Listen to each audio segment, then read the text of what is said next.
Hi, everybody. I'm Brittany Lewis with Forbes Breaking News. Joining me now is my Forbes colleague, host of Eye on Iowa, Sarah Muller. Sarah, thanks for coming on in. Thank you for having me twice in a week. I'm Twice excited. in a week. I am so excited. There is more news right out of Iowa. A new Des Moines Register, NBC News, Mediacom Iowa poll is out, and it shows how likely caucus goers are voting who is their first choice for Republicans. What did the poll find? So this is not very different from what we saw just a couple months ago in the Iowa poll, except for Trump has a stronger foothold. Trump's at 51%, DeSantis at 19, Haley at 16, Ramaswamy at 5, Chris Christie at 4, and Hutchinson at 1%. These are almost identical numbers, and I want to remind people that's a 4.4 percentage point for margin of error. So I also want to remind people that polls are not necessarily 100% spot on. I mean, we've seen this in past elections that polls are not exactly what we're going to see on caucus day, but this one is fairly accurate. It tends to be fairly accurate, and the Des Moines Register is well respected for its accuracy. So I wouldn't necessarily discount it, but I wouldn't take it as for its value at face value. The main takeaway, what I'm seeing from October to December in the poll, which is something you pointed out, is that Trump's foothold is getting even more massive. Why is that? And we did see dropouts within the past few weeks. Is that helping Trump? So I don't know how much those dropouts really mattered, considering they were already polling really low. The only person of significance that I see having an influence, and I talked to a professor about this too, and he said the same thing, where Larry Elder does have the name recognition just from being a media talk show host. So maybe he might have some pull there endorsing Trump. But otherwise, it's not a terrible, it's not like somebody major dropped out and endorsed somebody else. And here we have like a massive shift. There's a lot of people who didn't endorse after they dropped out. And so we're still waiting to hear who those people are going to support. Now, I think, looking at what happened just in this fall, obviously Kim Reynolds has endorsed DeSantis. I don't know how much of a pull that has had for her, because I think people remember that this came as a result too of Trump kind of slamming her. So I think people are just kind of seeing this game and they're not really buying into it. So they really just want to go based on track record, and they want to go based on what they have witnessed and people's experience. And that doesn't necessarily translate to all of this bickering that's happening back and forth. I do want to talk about the endorsements in just a moment, but does this surprise you at all? I mean, for the past months, you've been at different events on the ground talking to voters. Do the numbers in this poll surprise you, or does this track with what you're seeing on the ground? It's interesting. I've gone to a lot of different types of events, and you were with me at the Iowa State Fair. And I have to say, it was a pretty good mix of people who were GOP voters, but they didn't necessarily want Trump for president, or they were GOP voters that were like, you know what, let's go back to what we know. And so it's a good mix right now. I think that, again, Trump just has, he's been in office. I think people are just kind of, for lack of a better term, the devil concept. They watched him in action, and a lot of these other people, they have not had direct influence by, these are Iowans, not Floridians. They're Iowans. They're not South Carolinians. So they're kind of like, okay, let's stick with somebody we know. Otherwise, I think the other thing that I'm seeing is that people really feel pulled to the idea of Trump's kind of witch hunt. They feel almost sympathetic for him with all of these legal battles, which is kind of interesting. Again, they feel like a lot of this is a game and not necessarily what it is at its core, which is, a trial for potential wrongdoing and trying to flush out the justice system. And a lot of people see this as a witch hunt. And so people want to sort through all of the garbage to kind of get down to the core of what we're looking for, which is a qualified president. And that may look different for all sorts of Iowans. You mentioned some endorsements earlier. You're saying Governor Kim Reynolds' endorsement of Governor DeSantis hasn't had much sway. But in our conversation last week, you read a laundry list of endorsements, namely for Governor DeSantis as well as Nikki Haley. Are you surprised that those endorsements aren't having more of a pull when it comes to voters? I think I think people are kind of feeling like endorsements are a little, outdated. The concept of endorsing somebody and the fact that we live in a modern age where information is plentiful.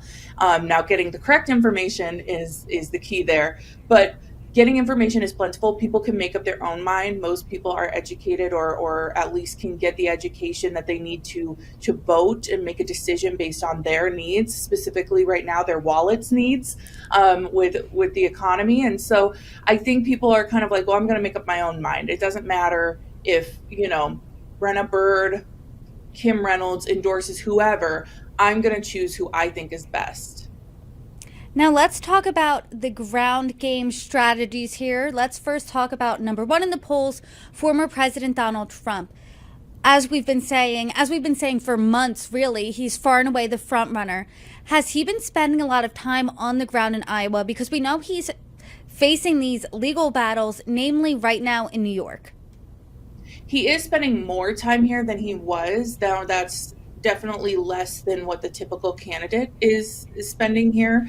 Some of these candidates are here, 5 out of the 7 days a week, whereas Trump, he has more events that he's doing than he was 5 months ago, 6 months ago, but it's still, it's also, he's going to smaller events. It's not necessarily the big rallies he was doing.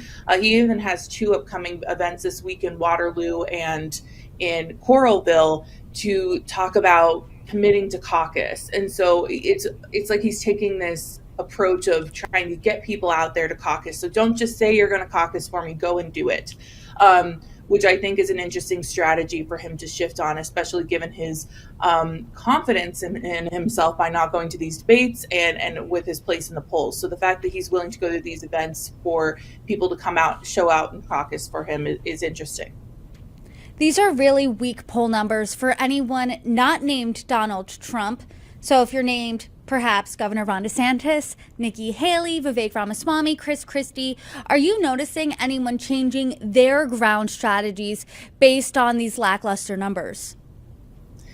It's interesting. I think there are some people who are trying to split their time between Iowa and New Hampshire because they maybe feel like they would have a better foothold in New Hampshire than Iowa at this point, but they aren't willing to quite give up here yet. And I look at Nikki Haley for that one specifically. Ron DeSantis doesn't quite want to give up yet.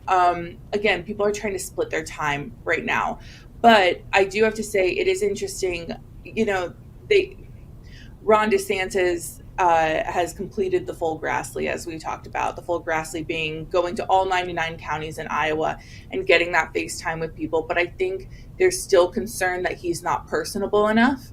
And there's still concern that, he might not be able to work across the aisle enough. So that's kind of an interesting perspective that I've heard from voters who are a little concerned. And other than that, there hasn't been a tremendous game change. We are a month away almost. And, I think it's going to be telling. At the end of the day, DeSantis, it's going to make or break him on caucus night because it's either going to show that he can power through or he's going to lose steam. And that's where we really set the tone for the rest of the primary and caucus season. Right now, the entire nation's eyes are in fact on Iowa, but we're really lucky we have you. You've been on the ground. You're a lifelong Iowan. Is there anything missing from the national conversation as we sit here 5 weeks out from the Iowa caucus that you want to talk about now? I think a lot of the questions have been really based around, Trump's legal battles. Are people going to get swayed from Trump? And I think that those conversations, while they're important to ask the question, it's not necessarily what people are looking at. We're looking at somebody who is qualified to do the job. And for some people, that is still Donald Trump. And like I said, I think there are some circus-like elements that people are viewing some of these latest events as, whether that's, Hunter Biden, Donald Trump, Ivanka, anybody who's been in those headlines that are related to some of these candidates, it's a question of can we look past that? Let's get to the root of what Iowans are looking for, because even though those are important headlines and important things to discuss and historic events, it's not necessarily things that are impacting people's decision, as we are finding out in these polls. And so what you're saying is essentially people in Iowa don't really care about those headline grabbing names, the Hunter Biden, Ivanka Trump, Donald Trump's legal battles. They're caring about things like the economy, more kitchen table issues. Yes, I think it's one of those things where I keep hearing from people either that they don't care what Donald Trump does in his personal life, even though that's technically his business life. They care about what he did when he was in office. And so for some people, it's very much mentally separating the two concepts, and just really focusing on what did he do as president and what can he do again. And same goes for Ron DeSantis, Nikki Haley, and so forth. Okay, Sarah, we are 5 weeks out from the caucus. What's next for you between now and then? Well, I'll just reiterate, right now we're kind of in a lull as we're in the holiday season, but as soon as January 1st comes around, they will be back and pushing those last 2 weeks. We do have a CNN town hall here in Des Moines that's going to be hosted just a couple days before the caucuses, which I'll be at and covering. And then we'll also have multiple events just the days leading up to the caucuses, and we'll have all of that coverage on the Forbes Breaking News channel. Well, Sarah Muller, per usual, thank you so much for your producing, your reporting, all of your insights. I appreciate you coming on. Thank you so much for having me.